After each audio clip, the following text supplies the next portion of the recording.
Hello, there's an update on the AC system on a 1957 Greyhound bus.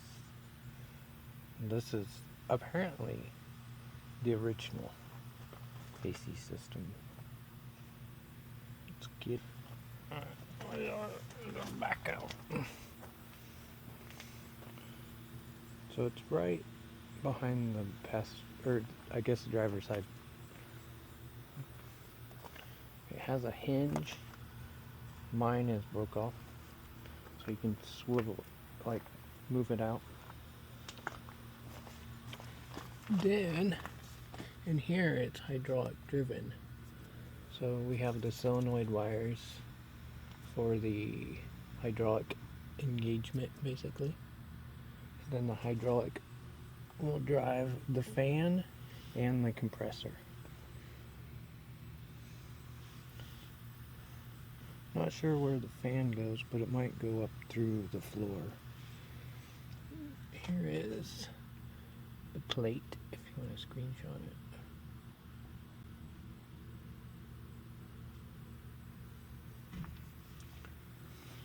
And we have the probably R12 lines. I'm not sure if there's anything in it, but I think the more I mess with it, the more I'm probably going to find out. So AC lines. So these are the fill probably. So fill, and pressure. Then these valves are probably to turn it on. Let's see. You have another cap here. I'm guessing.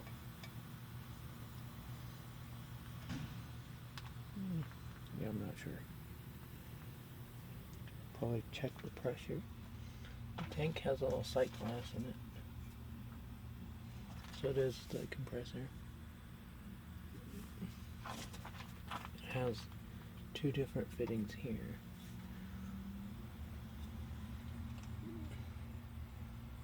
I don't know if you could use this compressor for something else. I mean, it's got to come out. I can't reuse it. I don't. Probably not be safe. It'd be cool, but no, too much corrosion.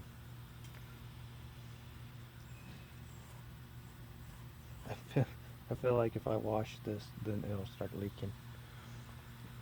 The brackets are broken, but originally this bolt is what holds this in place. And then there's another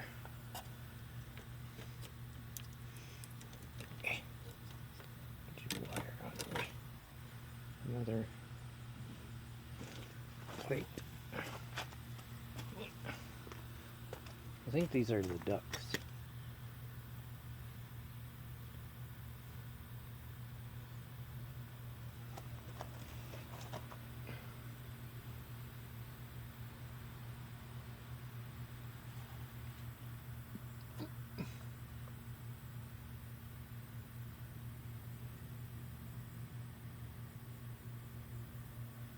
But that's just an overview in case anybody wants to know what a weird bracket's for or something. I think that plate that I just took a picture of is an air duct, but I'm not entirely sure. Okay, bye.